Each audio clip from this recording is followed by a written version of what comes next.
I'm going to invite onto the stage Joanna Stanion, who's going to lead the next session.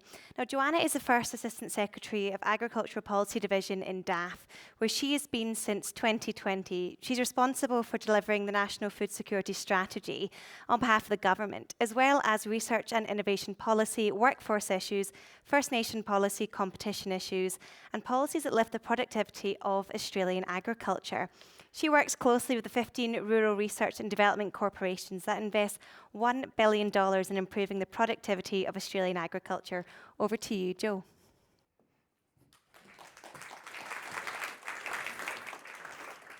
Thanks, Claire. And I'll ask my fellow panellists to come up as well. I'll introduce them as they come up. So I'll start with Claire McClelland. So Claire is the outgoing CEO of the Australian Fresh Produce Alliance, a position she's held since June 2022. And Claire is also a member of the National Food Council. Hamish McIntyre was elected President of the National Farmers Federation last year, and we heard from Hamish yesterday. He's well known to all of you. Hamish is also Managing Director of McIntyre Agriculture, a family-owned agribusiness operating across 236,000 hectares in Queensland. Brianna Casey is the Managing Director of AgriFutures Australia, one of our 15 RDCs, and Brianna has been in that role probably about 6 or 8 weeks now, 6 weeks since January. Brianna and I go way back. We worked together about 10 years ago on early childhood education and care issues, so it's fun to be working together again. Prior to AgriFutures, Brianna was the CEO of Food Bank Australia for about 9 years. Nick Rose is our final panellist. He's the co-founder and executive director of Sustain Australia. It's the Australian Food Network, one of our leading organisations working for healthy, sustainable and fair food systems. He's also a senior lecturer in the Bachelor of Food Studies at the William Angliss Institute. So the Minister mentioned yesterday that it's a year since she announced the government's intention to develop a food security strategy. And it's been really great to hear food security coming up consistently over the last couple of days. And I think of all the conversations that I've had with people about food security since that announcement, every single time I have a conversation about with someone, everyone's got a different view of what food security means to them and what the government or industry or the community should do to resolve any issues. So it's a really fascinating topic. So I know we're the last session of the day, but hopefully we'll have a really, really good discussion. Picking up on some of the points that Kurt just made, he talked about the 3 pillars that we can look at around Australia having high incomes, our international competitiveness, and it was really interesting to hear the trade discussion earlier, and making investments in reliability. And I will just make a plug for the Australian government's investment in agricultural R&D. So this year we're putting more than $500 million into the RDC system to get us to the $1 billion. So we're really proud of that, and I'm really pleased to work with the RDCs on the work that they do. So when we'll probably take a more agricultural focus in this panel discussion, but I do acknowledge that food security is a very wide-ranging, covers a lot of domains, and we've heard a lot of discussion about some of those things over the last couple of days around competition, sustainability and the impact of climate, access to imports, keeping production strong, our access to trade markets, nutrition, the cost of food, and yeah. Anyway, I'll stop talking and ask some questions of the panel. So, when we talk about resilience, I know resilience is in the topic of this session. When we talk about resilience in ag and food security, what does that mean in practice for Australia today, and how should we measure it? So we know that our farmers are incredibly resilient, but what about our supply chains? And we see them tested from time to time, particularly more frequently now with natural disasters and geopolitical shocks. I'm interested to know the panel's views on farmers and our supply chain resilience. So Brianna, would you like to start? I would love to, and thank you for having me. I am 6 weeks into my role at AgriFutures Australia, so bear with me as I learn the ropes. But as someone who's just spent close to a decade at Foodbank Australia through some pretty enormous shocks, both man-made and natural, our supply chains are so fragile and so poorly planned. We have so much work to do. And I need to put on the table, and I know we've had a bit of discussion about it, I hate the R word. I've got a real issue with resilience, and I'm sick of people being told to be more resilient, because when you talk to our farming community, when you talk to farmers about what they're capable of, this isn't an argument about resilience. This is an argument about persistence and sustainability and profitability and productivity. And one of the things we're most excited about at AgriFutures is the role that we play in investing in innovation that is scalable, translatable, but most importantly, implementable on farm, because we know with certainty we need to be producing more in Australia. We need to be doing it better, faster, smarter, but without a path to market and supply chains that are reliable and accessible and affordable, we can be as innovative as we like on farm, but we've really got to focus on that path to market and recognise that right now, the simplest of disruptions are actually stopping our path to market. And one of the things that we experienced at Foodbank not too long ago was the impacts of the east-west rail line going out as a consequence of South Australian floods. And anyone who knows the rail industry will know that this is not the exception, it is the rule. But the really interesting piece for me was the policy solutions that we could put in place to try and build some resilience in these systems.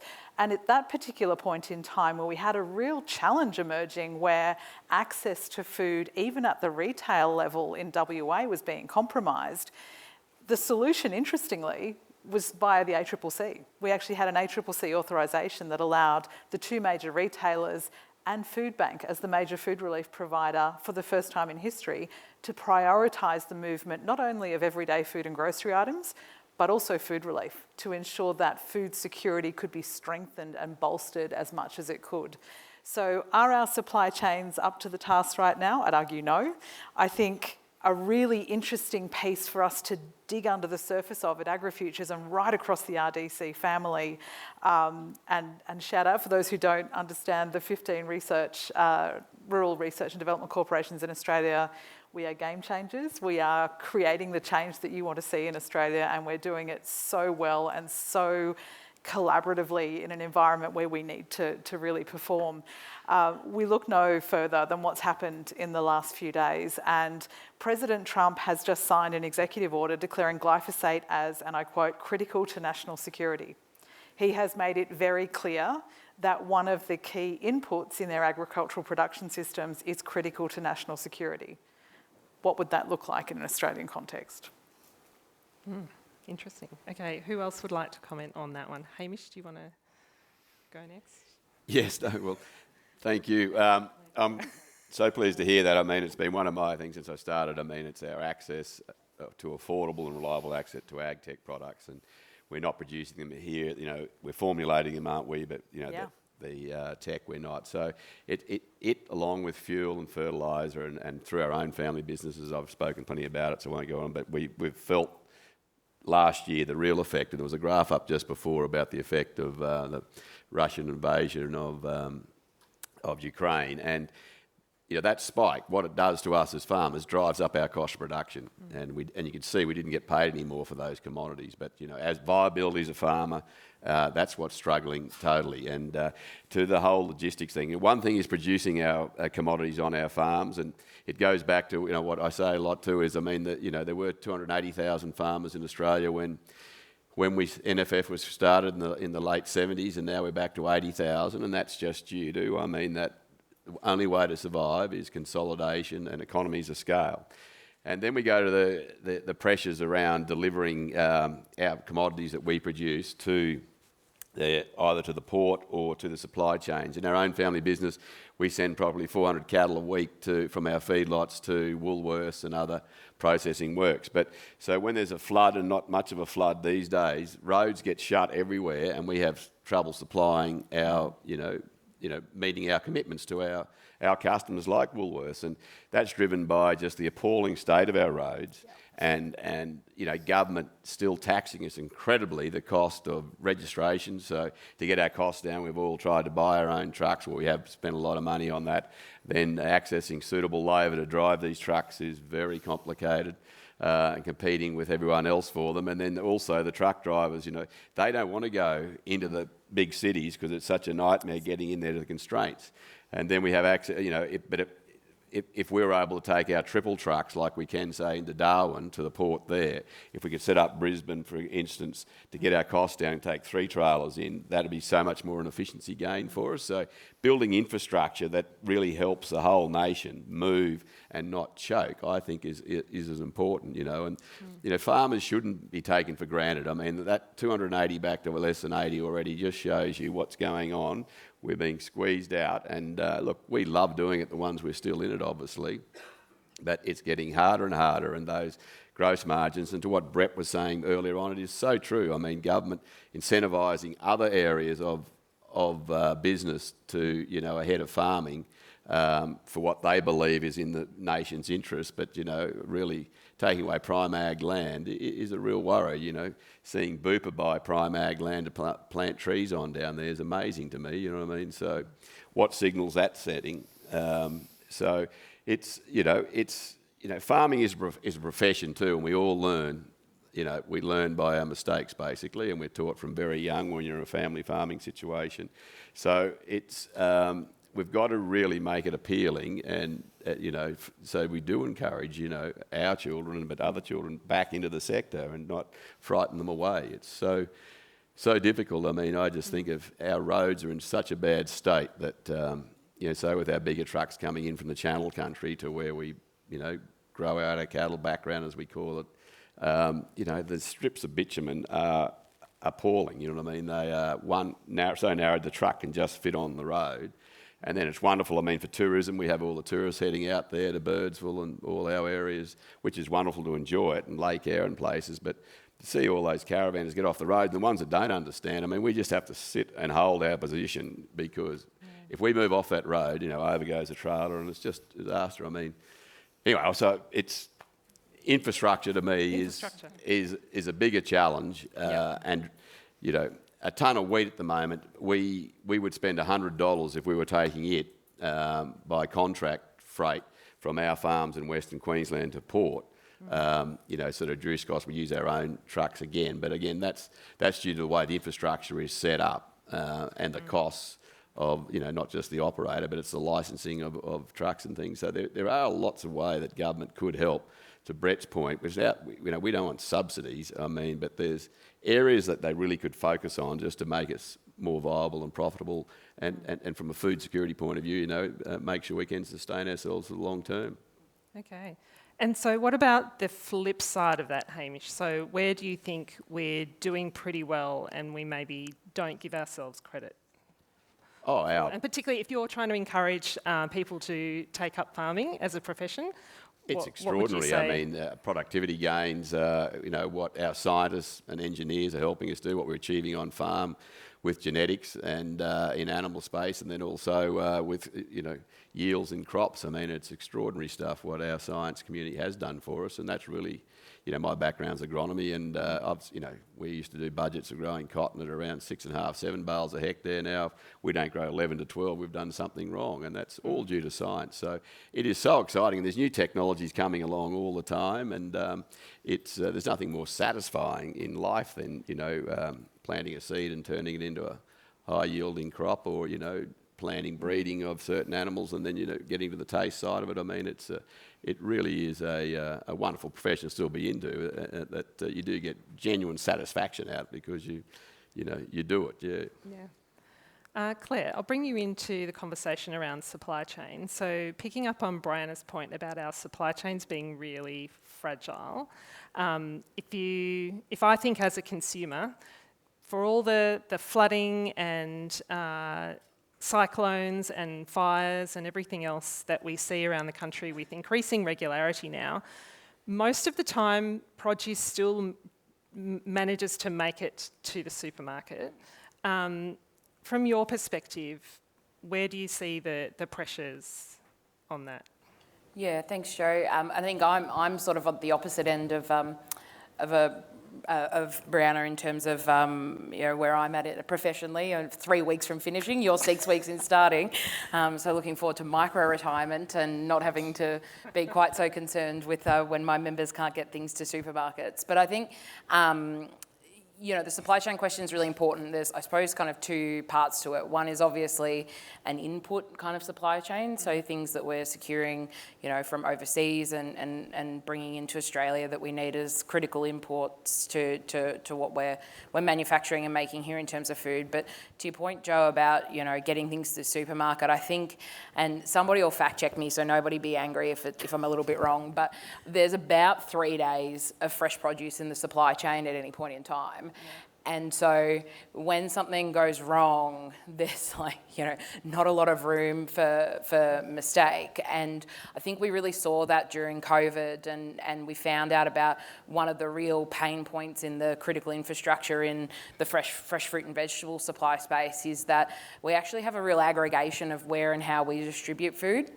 And we can talk about whether that's a good or a bad thing because, I suppose that goes to driving efficiency and productivity and economy of scale and making food affordable. But, I think what we learned is that turns out when you tell a whole bunch of people in distribution centres and wholesale markets they can't go to work, that actually there's no food and that there's a real problem with food being on the shelf. So I think in terms of that vulnerability, I think Hamish is really right about that being an infrastructure question. And there's certainly also other drivers around that. We found out that we had the infrastructure to be able to distribute the food. You had Coles and Woolworths distribution centres or the wholesale markets, but you had no human beings in them to actually operate them. So the criticality, yes, is the physical distribution centre and the trucks, but without the human beings in it and securing the labour supply, there are lots and lots of vulnerabilities, I think, that can disrupt people's ability to access food, particularly fresh food, which I know is quite, really, it's really critical to people, not just in a dietary sense, but there's something a bit more emotive about fresh food than there is, with tinned beans. People feel a certain way about it, and I think, that criticality of making the supply chain work is so important because we kind of have 3 days if we make any mistakes before there just isn't any, and that's quite shocking when you think about some impacts like there being no fuel or there being no truck drivers or we send everybody home in the distribution centre. It's literally 3 days till there's no food on the shelf, and that's kind of scary for, I suspect, everyone in this room who enjoys going to Coles and Woolworths and being able to buy potatoes and beans and broccoli and apples and bananas and all the good stuff, 3 days away from chaos. Yeah. Maximo talked yesterday about moving away from just in time to just in case, which I thought was really, a good way to put it. Nick, bring you in at this point. So you bring a different perspective to this conversation. So you're from outside the production system. So changing tack totally. How important are things like climate and nutrition, health and social policy outcomes to food security, in your view? Thanks, Joe, and hi everyone, it's great to be here, and thank you for the invitation. Incredibly important, and my first career was law, and I do place a lot of importance on definitions, and words have meaning, and I think it's important for the federal government when thinking about the National Food Security Strategy to be very clear about what food security actually means, and I think Kurt did an excellent job in explaining that and pointing to the internationally accepted definition. I think that should be the baseline and the starting point for all of us in having this conversation so that we're all talking the same language, and I think that is fundamental. So in that definition, we refer to things like utilisation, which talks about the nutritional adequacy of food, that food is healthy. The new of the fifth and the sixth of the 6 pillars that have just been added recently, sustainability is one. So sustainability brings in the ecological dimension that the food system, the food and agricultural system in Australia and globally must not only be managed to meet the food needs of the current generation that's here today, but future generations, far into the future. So that is critical. And agency is another really key pillar, which talks about the ability and the need for communities and stakeholders across the system to have a say and to shape what the food system actually is to meet their needs and their preferences. So those are all really important points, and I congratulate the federal government on taking that approach, because the way you're doing it with the co-design workshops is actually giving a wide range of stakeholders, and not simply industry and producers, the opportunity to participate and have their voice in this process. I would just want to zoom out a little bit though and pose to the room and to those online what it is we're actually talking about here. Like, what is the ultimate fundamental purpose of the food and agricultural system in Australia? Is it simply to generate, not just $100 billion in production, but $200 billion? Is that the most important thing, right? And many of you might say, well, yes, it is. I would say, from where I'm standing, and I'm hardly alone, that the whole point of a food system and an agricultural system is actually to feed people well, keep people healthy, and to look after and care for the land. And yes, the profitability and viability of farmers is fundamentally important to that, but this is a question of priorities and values for us as a group of engaged stakeholders in this area, and that is something I would invite the room to reflect on. And there's something that also, just being a little bit provocative on the question of productivity, something that's known as the paradox of productivity. CSIRO in the year 2007 published research that said in the year 2000, Australian farmers had to produce 4 times the volume to earn, in real terms, just over half of what they did in 1951, right? So just think about that for a moment, the production treadmill that farmers have been on. Hamish has just said that there's been a reduction in the number of farmers in this country from 280,000 to 80,000. The numbers of young people going into agriculture are less than half of what they were in the 1980s. The average age of the Australian farmer is now over 60. The rates of attempted self-harm and suicide and depression amongst Australian farmers is more than double the average amongst the Australian workforce. For me, these are all critical questions when we talk about resilience, and the metrics in terms of measuring what matters in our food and agricultural system. The well-being of farmers and rural communities has to be absolutely central to the conversation, and I don't think that we talk about that enough or prioritise that enough. Thanks, Nick. Hamish, would you like to comment on that?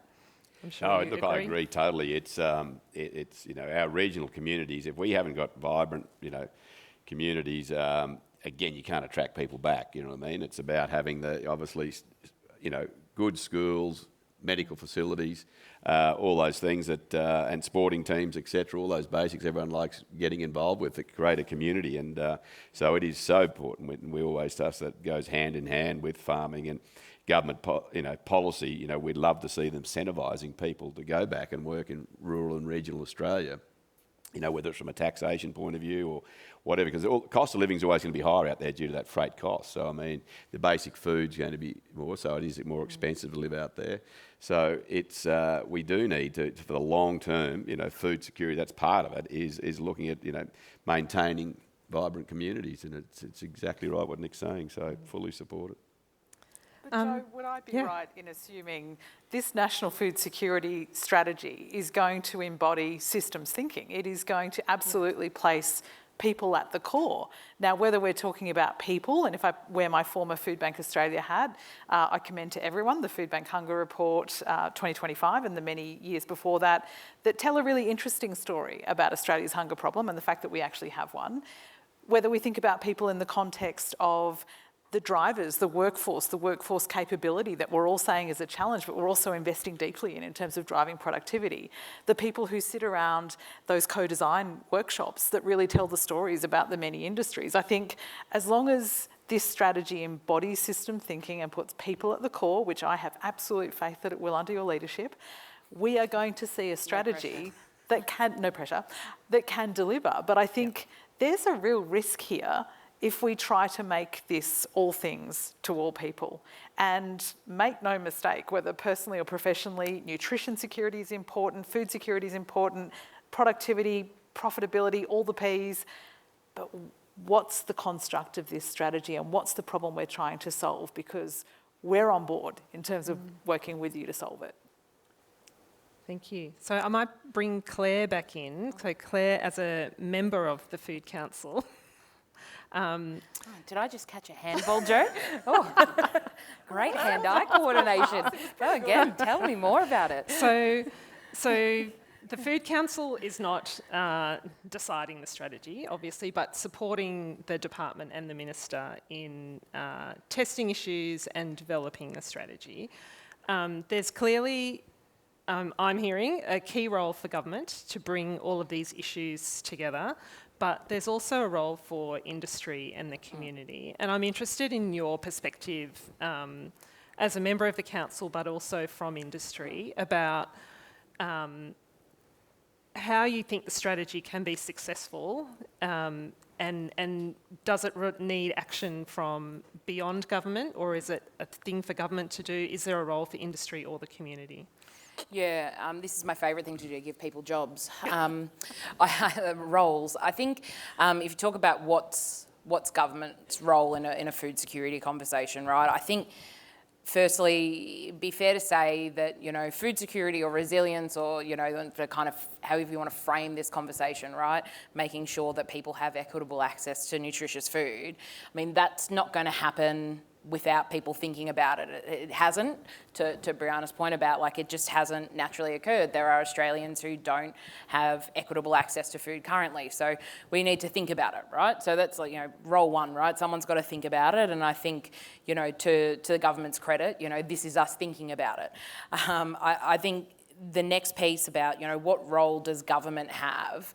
I think what we could all agree on, and probably what I've certainly heard across the course of the last couple of days, is that this isn't just an agricultural problem. This touches on, food security touches on so many kind of other areas of policy or portfolio responsibility, you know, talking about trade, energy, of course, agriculture, you know, talking about people and welfare. So, you know, I think government has a real role in that coordination and being able to engage cross-functionally. And I don't mean that specifically as, you know, Joe or colleagues at the Department of Agriculture. I mean government, you know, big G, broadly. I think government also needs to play a role around risk identification and management. You know, we literally don't mention the war, but we've got a range of risks and things happening in the external environment that it's not really appropriate, or it's almost like a too big a problem for businesses or individuals to kind of engage in. So I think there's a really important risk identification role for government, and then a discussion about how risk is managed. And then I think, you know, from my perspective, maybe more, you know, Claire personal views perhaps rather than, you know, a Food Council conversation. I mean, government has a really legitimate responsibility to engage in public good investment. And, you know, from my perspective as a human who's done agriculture or horticulture for 15 years, you know, government has an obligation to invest in areas like biosecurity. It is a public good. We heard from Dr. Torreira yesterday that one of the really core risks to a food system is an impact of pest or disease that would render the food system, you know, useless. And it's like, well, yeah, government has a responsibility. That is a social good. And I think that it's really, you know, that those kind of pieces that form part of what is the role of government, that's really critical. In terms of industry, no one gets away without a job here, right? So industry has a real responsibility to invest capital, to engage in productivity, to do things like where we know export or trade's important, and government's made the investment in trade diplomacy to, say, make that happen. Business and the industry should actually go and develop that market. They should make good on the investment that the government's made. So business has a really core role in diversifying supply chains, understanding our own vulnerabilities, supporting government in that risk management.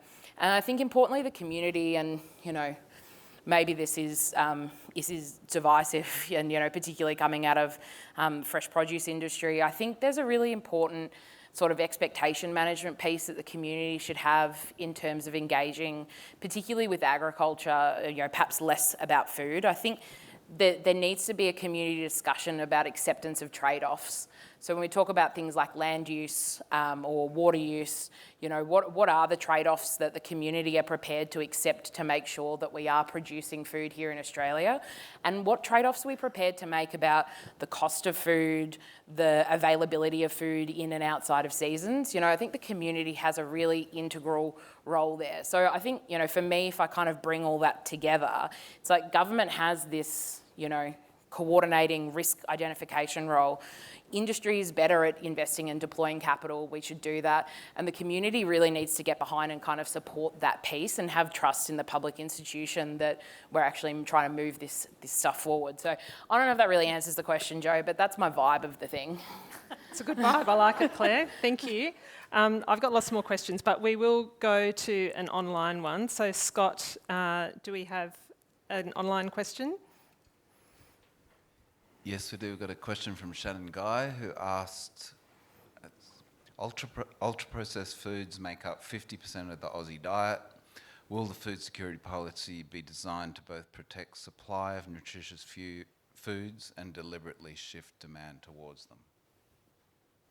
Joe, I think that goes to the community responsibility piece. I think, you know, what's really interesting to me is kind of, you know, it's this nexus of like affordability and access and availability of good and nutritious food. And I think government has a real role of creating a policy environment that enables us to continue to produce nutritious food.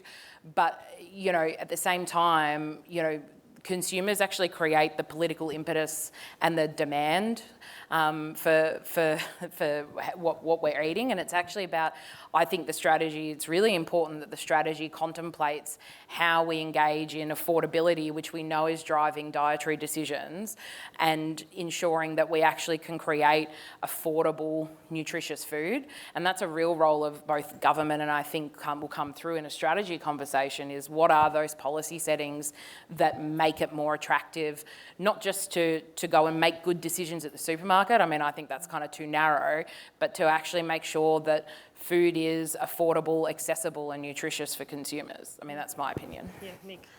I politely disagree that this is a matter of consumer choice when it comes to the question of ultra-processed food. I think consumers make these choices in an environment that is shaped by very powerful interests that spend enormous amounts of money marketing and promoting these products.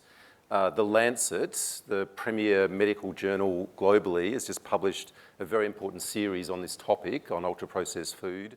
It was launched in Australia at Sydney University a couple of weeks ago. I encourage anyone who's got an interest in this to read it.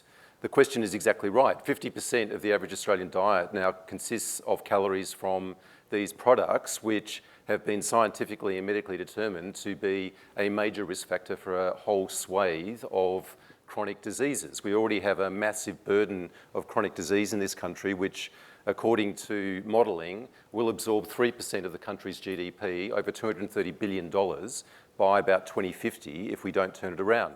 I'm not sure that it's for this strategy to deal with these policy questions, but I would say it is absolutely the role of government to intervene in what is obviously a market failure. I mean, it comes back to the question I posed. What is the food system for? Is it to make, in this instance, is it to return massive shareholder returns for these very powerful multinational corporations, or is it to have healthy children in Australia? And that is the policy and value choice that we're faced with. In my view, and the view of the public health community in Australia, these industries should be regulated and taxed in the same way as tobacco. They are harmful, and I would even say predatory industries, and they should be regulated accordingly in the way that we have led the world with tobacco. Joe, Brianna. yes. I think And Hamish wants it would to come be in too. fascinating if Colm was sitting here from the Australian Food and Grocery Council. I think he'd have a bit to say. But just some interesting perspective as someone who worked in food relief and emergency food relief for the last decade. There are 3 categories of food that every single year in the Food Bank Hunger Report came up as the most in-demand items for those experiencing food insecurity. And food insecurity exists as a spectrum, from those who are worried about whether or not they're going to be able to have enough food or eat the food that they want to eat, right through to people who are going entire days without eating and making compromises, significant compromises on their diet. Fresh fruit and vegetables, dairy products and protein. Year on year on year on year. They're the 3 first products to drop off the shopping menu shopping list when people are in a position to be able to purchase in the supermarket. So I think we know where there is demand and where we need to do more. And I think we also know that in a policy context, when we invest in preventative health, the long-term economic benefits are there. But back to the question that's at play, is that the role of the food security strategy? I mean, this could be as big or as small as we want it. And if we're going to make it huge, then we're going to have to talk about the fact that in COVID, when we doubled the rate of job seeker, poverty rates amongst those on job seeker dropped from 76% to 15% overnight. It can be done, but it costs a lot of money. So back to those slides that were put up on screen by Kurt, who pays and are the benefits greater than the costs? And we've got to have this conversation. Hamish. Yeah, so I was probably going to swing back to government policy that helps drive up the cost of food. And what I'm talking about here is the big policy about unnecessary water buybacks, for example, and leaving the available water left in the system is costs so much for dairy farmers particularly, and then they can't afford to pay what an almond grower can, etc. And I'm talking about the basin issues. Yep. And so then that just drives this whole issue from the ground up that the cost of whatever we can produce is not as affordable as we're all talking about due to policies that have taken so much consumptive water that should be there used to produce food, particularly out of the system, and still not creating structures where we can bring some of that water when it's not required for the environment back and use it to keep those costs down. And it's also agricultural land is we don't have a target, I know, but the whole emissions debate comes into this too, where, particularly in Queensland and Western New South Wales, we've carried the can for where the emissions are at the moment for what's already been done, as we all know, with vegetation rules changing. And again, government policy, driving more of those HIR type schemes that takes very good productive land that's been producing food and fibre for 100 years out of the system. And again, it comes back to viable communities. There's 800 to 1 million acres just west of IM, out towards Cunnamulla, Bollum there, where there were 15 families there's now 2 employees basically. And that country's been locked up going back, and it's locked out of the system now for about 100 years. For the first 25 years, the carbon projects they pay, they get an income obviously, and then once the trees are back to remnant height, it's all over then. So we have huge problems with pests coming out of all this land, and it's not been managed. Government's not resourcing it, and it's like the changes to the EPBC Act. They're just making the cost for us rise all the time, and also discouraging young children coming back because they can't, because there's less productive land now. The price of land's gone through the roof, as we all know. It's great for those of us that have stayed in there, but it's very hard to get young people back into farming due to this. To me, it's not in the interest of farming long term and food production to take productive water and land out of the system. It's only can do that with what's left. I think what this discussion shows is that no issue is easily solved, and everything's multi-layered and very complex, and there's lots of I don't know, Jo. can't be seen in isolation. What I heard is it's a you problem. And you notice that I deliberately didn't answer the question. What I heard Claire. is the government will fix it. That's what I heard. Let's go to a question from the room. Is there a question in the room? Help me out, someone. Anyone? Yes.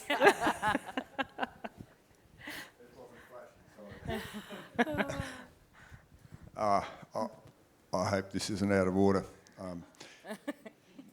Richard Golden, one of Brad's farmers. And this has been really fascinating for me for a whole heap of different reasons. And Nick, I just wanted to, I suppose, follow up on your thoughts and concerns and say, yes, I know the statistics on young people and deliberate self-harm and various things, including suicide, in particularly young agricultural males. And I just wanted to also then follow up with something else, because I hope I'm not going to say something out of order for the other ones of Brad's farmers who are here. Or particularly, I can speak from our own situation, literally where we are, and we've got some farming country near Hamish, northwest of Gundy. And the thing that we are finding, and thing that we are busily trying to do, is to get the mad keen young Australians back on the land as quickly as we can. We are very fortunate at the Gundawindi country, where our daughter and son-in-law have moved, to find that they are part of a really strong major group over a major land area there that are raising their families there. Some of them are employed families, some of them are owned by other families, like some are daughters and sons-in-law, some are sons and daughters-in-law. But there's an enormous force in our part of Queensland only, and I realise I'm very isolated in my knowledge of this, to get back on the land. And I know what you're talking about. I joined the land fraternity in the 80s, and yes, certainly there was actually a big push by people like me to say to our kids, don't come back on the land, no matter what else you do, don't come, you know. That seems to have changed around enormously. And I think I may have misunderstood you, but I was a little bit disturbed at what I thought I understood. Your suggestion was that if we did decide, and we're the farmers who may be trying to do this, to move from $107 billion a year to 214 or whatever in a particular time, that it was almost an alternative to continue doing the right thing. It almost seemed as though if we said that that was our focus, that we would actually lose focus on all of the other critically important things, which are quality control, looking after the land, looking after the landscape. Did I really misunderstand you on that? No, thanks for the question. No, the point I was wanting to make is that the productivity focus has been very successful. The world food production has increased 350% since 1960, far outstripped world population growth. So, you know, that is a major achievement, but it has come at a cost. That is the point. There are costs that are externalised, and while that world food production and gross value of agricultural production in this country has reached these heights, we still have huge numbers of people who are food insecure, both this country and globally.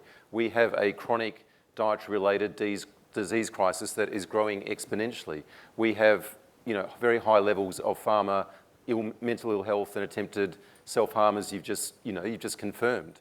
We have hollowing out of rural communities. So I guess what I'm suggesting is a reframing of the question of productivity to look at productivity of the entire system and measuring what matters in terms of what the point of the system actually is. So that, yes, that is profitability of farms, but it must also be how many healthy people do we have in Australia? Numbers of healthy Australians should be, I think, for the federal government and for the whole community, something we all want to achieve. Like, surely we can all agree that we want a healthy population. We want our children to be healthy and have a fulfilling life.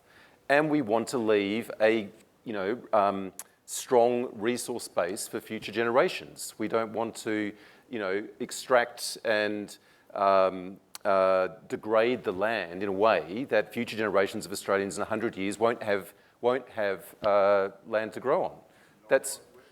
I'm not suggesting that is what you're doing, but these are the things that I think should be the metrics. Right? That's what I'm suggesting. We should be measuring a more holistic and integrated set of targets for the food and agricultural system in the country, not simply in a very narrow economistic term, gross value added. Integrate other dimensions, which was what the internationally accepted definition of food security is about. I think what I'd say is that it's a really important piece of the sustainability conversation, right? We often talk about sustainability in this kind of like purely environmental context, and I remember going a few years ago with the board of the Australian Fresh Produce Alliance, going round and round and round on this, and then kind of one of the board directors and a veggie grower in Queensland said, no, like that's all really important stuff, but if you want me to be the steward of the land, my business still has to be here. And I think what I would say about that in like the food security context is, if we all agree that we should make some food here in Australia, food and fibre in a farming context. I think we need to have a conversation about enabling policy to make sure that farmers have an environment that enables us to have businesses that can continue, that provide an opportunity that does draw, whether it's children back to the farm, other people to regional communities, etc., to achieve some of these other objectives about distributing food equitably, making it affordable. And I think Nick's point is really valid around, what is success? And success, and I find this really interesting over time talking with farmers, right? It's like success isn't necessarily being the biggest guy or having the coolest tractor or whatever. Success should actually be having a business that's sustainable for you, your family, and the regional area that you're in. And I think that we need to make sure that we have enabling factors around that. And that, from my perspective, is something I think the strategy needs to consider. What are the enabling factors that enable the production of food and fibre here in Australia? And I think that maybe is to the point of the question is, how do you bring everyone back to the farm? How do you make sure that business is worthwhile? And I think that Nick's point may have been a bit understood in that it wasn't like, this, nihilist kind of productivity at all point. It's like, how do we actually measure success and what do we want it to look like? And I think that's really important, and that success isn't just being productive, success is being sustainable in the truest sense, both in terms of how you run your business, how you integrate that with your family life, it integrates with the community, etc. So I think it is an important point. Thanks, Claire. We've got another question in the room. Hi, thanks panel. That was a really interesting discussion. Verity, Farmers for Climate Action. I'd love to get the panel's perspective on what I sort of see as a structural inequity that is occurring. My home farm is in the edge of the WA wheat belt, so out between Beacon, Bencubbin and Corder, one of those areas that lights up in red when you look at climate-adjusted productivity under ABARES data. And what I see in the small communities that surround us is really that even though we are wheat and sheep producing regions, we are very export focused, we are actually, really contributing to GDP, etc. What we have in our communities is that we have this hollowing out and we have fresh food deserts. And I guess my question to the panel is, what are the ownership or the investment models that actually can seek to address that inequity where rural communities, which we hold up as these icons of resilience, and yet they're really being left behind where there is no option apart from that ultra-processed food because the fresh food simply isn't getting there. There's strategies out of places like Cape York, but when I look at communities like those in the wheat belt, there's just nothing there at this point in time as far as I can see. So I'd love to hear the panel's perspectives. Nick, would you like to start on that one? Sure. Thank you, Verity, for that great question. And the wheat belt is a fantastic place, and you probably know the Haggertys and their natural intelligence farming and the amazing work they're doing there, and it sounds like not too far away from where you are. So I think that's a really, really important point. And I do, and this point came up to me yesterday when Mick Keogh was talking about the ACCC inquiry into the supermarkets and the way that horticulture producers are being treated by the supermarkets compared to livestock producers and the disparity between them. And it did, and I put the question, and I put it again to this room, to actually think about fresh produce as a public good, and whether there does need to be government and maybe philanthropic interventions to address these critical inequities, because as Brianna said, people want to eat fresh food. Like, they know that's what makes us feel good. That's what we evolved as a species, eating fresh food, not ultra-processed, with 50 different sort of chemicals and ingredients. It's what people want and know they need. So I think there's definitely a really important role for government at all levels, and just to sort of talk about the role of government in this context and the role of this strategy, this policy. To me, the role of the federal government here is setting the conversation, showing leadership, giving a clear definition of what the targets are and the priorities are as a country on food security, but then working with the state governments, working with the local governments, working with the rural and regional communities and farmers as a whole of country and whole of system effort to deliver what people actually want. And it sounds like in your communities, they want access to fresh food. How could that be done? That could be done through climate, protected, probably greenhouses, it seems like, and, above ground production systems, wicking beds. There's a whole range of systems that can be set up and managed, but it will need, it will need some funding, or needs it's infrastructure that we're talking about. And just finally to say, in terms of global best practice, the way a strategy like this can and I think should be implemented is through a collaborative partnership approach, which is what has been done in the UK, in Scotland, for example, with their Good Food Nation Act, where they are committing that every Scottish citizen should have affordable access to good, healthy food at all times. It is being done through food partnerships, which every local government area across Scotland will be establishing and resourcing, and that's already being done as Wales as well. So that is, and it's being done in Victoria through Vic Health, with a little bit of funding in 6 areas of Victoria. I think with the federal government, we could see that model rolled out as multi-stakeholder, collaborative food security, food system partnerships across the country. I'm just going to jump in. Verity, thank you. Great question. The data absolutely supports the existence of food deserts in Australia, especially when we look at health. And I know a former colleague of mine, Katie Fisher from Food Bank Victoria, is chiming in online, and they've got some incredible mapping in Victoria around access to food. And we're not talking far away from metro areas at all. In fact, we're talking inner metro in some particular parts in the country.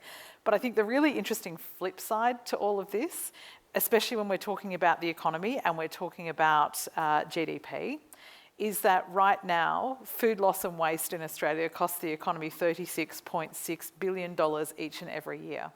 Our clever friends at End Food Waste Australia have calculated, and I don't have the exact number, it's somewhere between 2 and 3% of GDP. So when we talk about dishing out jobs, Claire, consumers have got a really big role to play here, because when we look at where food waste happens in our supply chains, a lot of it is in our own homes. So those who do have wealth, those who can shop, those who can buy the lovely quirky ingredients to make something they've seen online, and then they find the kale in the back of the drawer because no one wants to eat it. I'm sure lots of people do. It's delicious, kale chips, amazing. But we've got to take some responsibility as well. Those of us who are in a financial position to be able to buy food and then waste it, and then think about all of the inputs that are wasted along the supply chain. This isn't just about our food deserts, it's also about the ways we behave. Yeah. Hamish. And, what you say is so correct. I mean, we see it in our Aboriginal communities out west where we are. I mean, it's just appalling at what's going on there. And so we try and supply them with meat, so they've got fresh meat at least, because it's real what you're saying. And again, to me, that's why I started with discussing the supply chain, our infrastructure, our roads and things, so we can move everything we need like you can in all these other countries in a timely manner. And you've got truck drivers that are happy to drive through these roads, but if the infrastructure's right, it will really help that problem, won't it? I mean, it's shelf life is a big issue, and we lose so much. I mean, we grow seedless watermelons at times and try and get them down to Melbourne markets, and some loads, a third of the melons are buggered by the time they get there. Just it's the basics of infrastructure that really are a huge part of this. And our country is so big, our food has to move a really long way. Even when it's produced down the road, it goes to a capital city to be distributed back, trucked back to the local supermarket. So that's front of mind for me as well. Well, we're running out of time, but I think we've got time for one more online question. Scott. Yeah, we have a related sort of question to the previous one from Rebecca Voisin, who asks, from a production perspective, horticulture has a large role to play in nutrition security. How does the panel see Australia improving resilience within the horticultural sector? Do you want to start, Claire? Yeah, yep. I think this is going to sound counterintuitive, right? But let's roll with it. I mean, we heard yesterday afternoon from the Productivity Commission, was it Catherine? Mm. Yeah,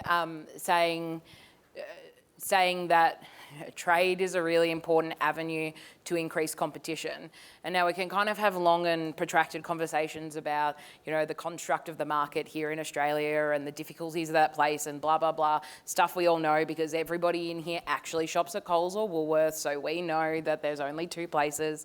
But I think what's actually really important for resilience in horticulture is access to international export markets, because it is the only meaningful way that we will be able to increase competition. The idea that there will be a new supermarket entrant into this country or some other magical way that the market will shift is like laughable. So the only way to meaningfully increase competition is to actually improve trade outcomes. And not to go back to the trade conversation we had in those panels, I think for visibility for folks who may not be super familiar with market access, specifically for horticulture, is that this is actually a really technical conversation, and the average time for completion, and this is independent of free trade agreements, etc., for one horticultural product to get access to one international export market is somewhere between 7 and 10 years.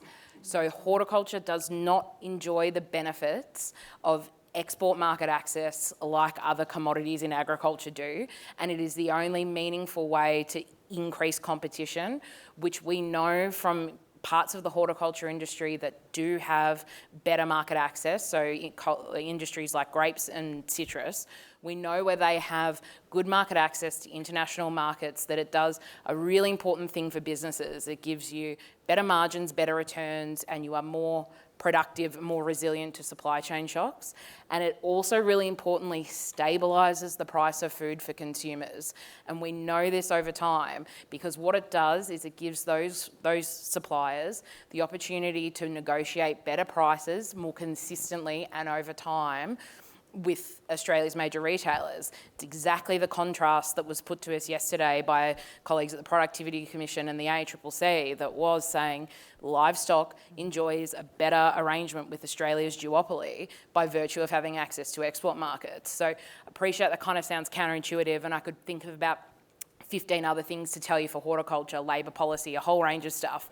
But really, competitiveness will come down to international export market access, which is, again, another job for the good folks at the Department of Agriculture, and really important for investment from government. Because while I'm here, and while everyone else has got to make a point, do you know, like, and every public servant block your ears, you know, we're talking about export cost recovery, the cost to actually engage in export right now, and the government wanting to shift that responsibility or more of that cost base back on producers. And we're sitting here saying the only way we'll be competitive is if we can export more. And the response from Big G government is respectfully that, oh no, well, if you just pay more, then like that would be better. And the department is cost recovered at 48%.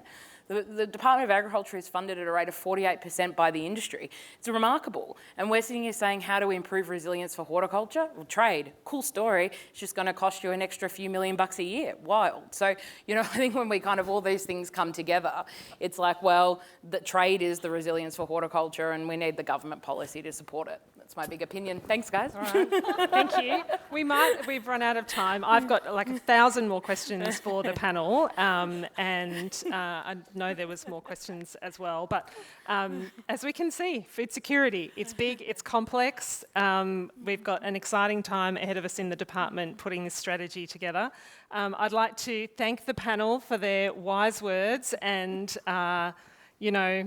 pushing me a little bit, which I know you've been doing, so that's great. Please thank the panel for their contribution today.